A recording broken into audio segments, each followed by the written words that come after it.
అడవి లోపల పెరిగి పెద్దగా అవుతుంది అమ్మవారు పోచమ్మ ఇంటి కొండ కైలాసమందు ఏక చక్కని ఎర్ర పోచమ్మ పెరిగి పెద్దగా అవుతున్నది. బిడ్డ ఇంట్లో ఉండరాదన్నాడు అటువంటి సంగమయ్య సాగని పుల్లయ్యని పిలిచిండు. పల్లాన రాజ్యముల గవిలి రాజు భార్య గవిలిదేవి దేవి కన్న కొడుకు జగపతి మహారాజుకు ఏడిక చక్కని ఎర్ర పోచమ్మకు కళ్యాణం చెయ్యాలంటుండు గురుడు సంగమయ్య. మల్లాన రాజ్యముల గౌలిరాజు భార్య గౌలిదేవి కన్న కొడుకు జగపతి మహారాజు ఏడిక చక్కని ఎర్ర పోచమ్మకు పెళ్లి చెయ్యాలని సాగర పుల్లయ్యతోని పౌడు పంపుతున్నాడు. పౌడి తీసుకొని మల్లాన రాజ్యము ఏ విధంగా వెళ్ళిపోతున్నాడు. తలపైన పెట్టినాడు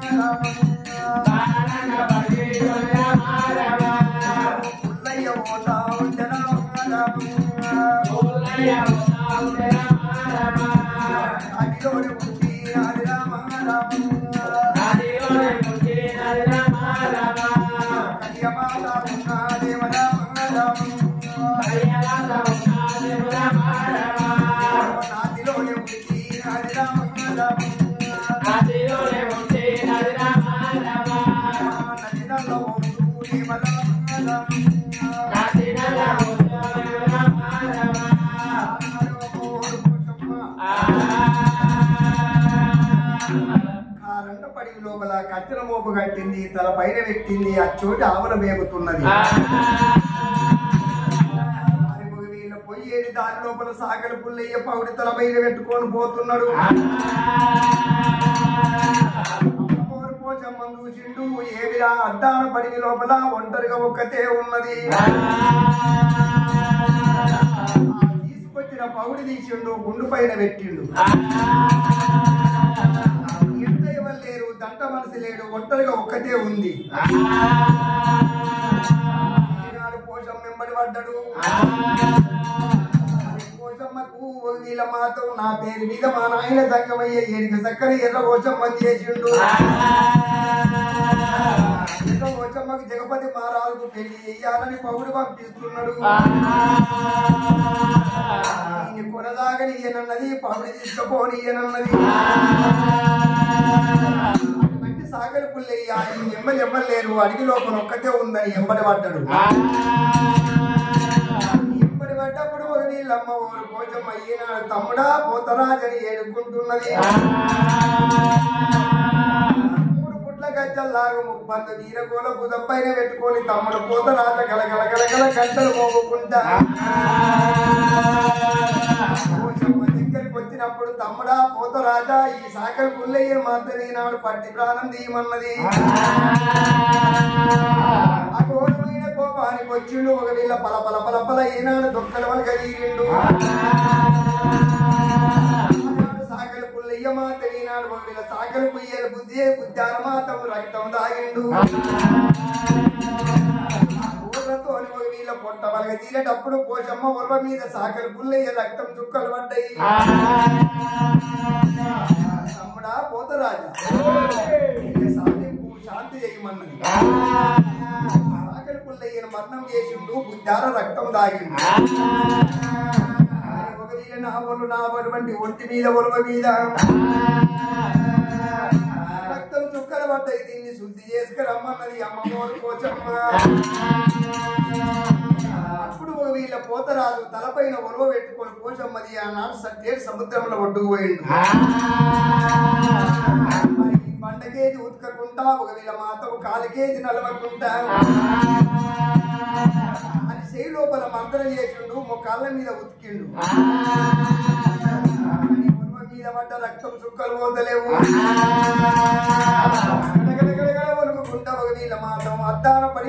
పోచమ్మ దగ్గరికి వచ్చిండు బట్ట ఏనాడు రక్తం చుక్కలు పోతలేవు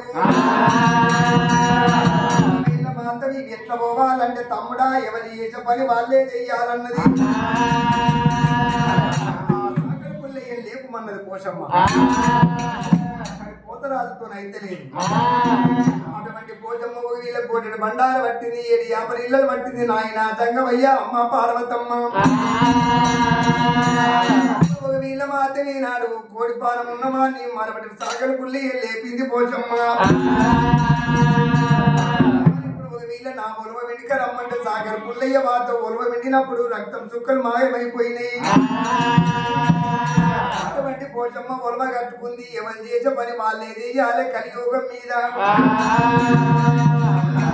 నా పేరు మీద గుళ్ళు గోపురాలు కట్టేది ఉన్నది గుళ్ళ ముంగట నాకు పూజలు చేసేది ఉన్నది కలియోగమందు కలిగే దాపారమందు నా పేరు మీద నువ్వు సాగలి వీళ్ళ పోతరాజు వై పుట్టాలి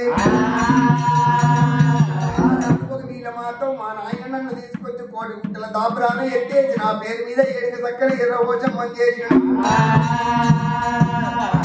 వీళ్ళ మా నాయన దగ్గర పోయి పోషమ్మ మరణమైపోలేదు పెరిగి పెద్దగా అయింది పెళ్లి ఇంటికి వచ్చింది మా చెల్లెలు పోషమ్మని తోలుకొని అద్దాన పడికి లోపలికి రమ్మని ఏనాడు సాకలి పుల్లయ్య వెనుకకు మలిపింది అటువంటి సాకలి పుల్లయ్య ఎండికొండ కైలాసమందు పోయిండు శివుడికి చెప్పిండు ఏడికి దగ్గర ఎర్రపోచమ్మని ఎంబడి పెట్టుకున్నాడు కైలాసపతి మానభావుడైన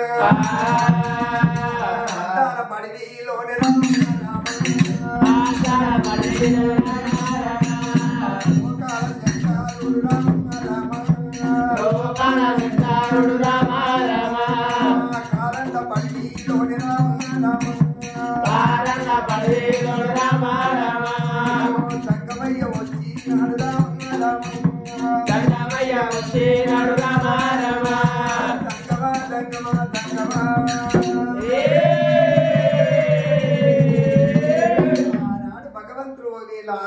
పడి లోపలికి వచ్చి అమ్మవారు నాతిలో పుట్టిన నల్ల ఓషమ్మని చూసిండు ఏమిరా నేను ఆనాడు లేవకుండా ఇరుకురాళ్ళ గంటి లోపల మాత్రం పారేసి 7 గంటల బండ తీసి పైన పెట్టినా ఈ కాలం ఉంది పొందపోగారం ఉంది కాట్లో పుట్టిన కలియమాత నాతిలో పుట్టిన నల్ల ఓషమ్మ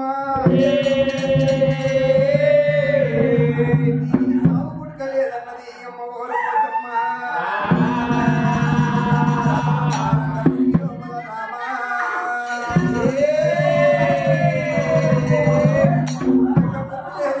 పెళ్లి లేదు పరిగెత్తి బాధ్యత లేదు లాభుల కన్నా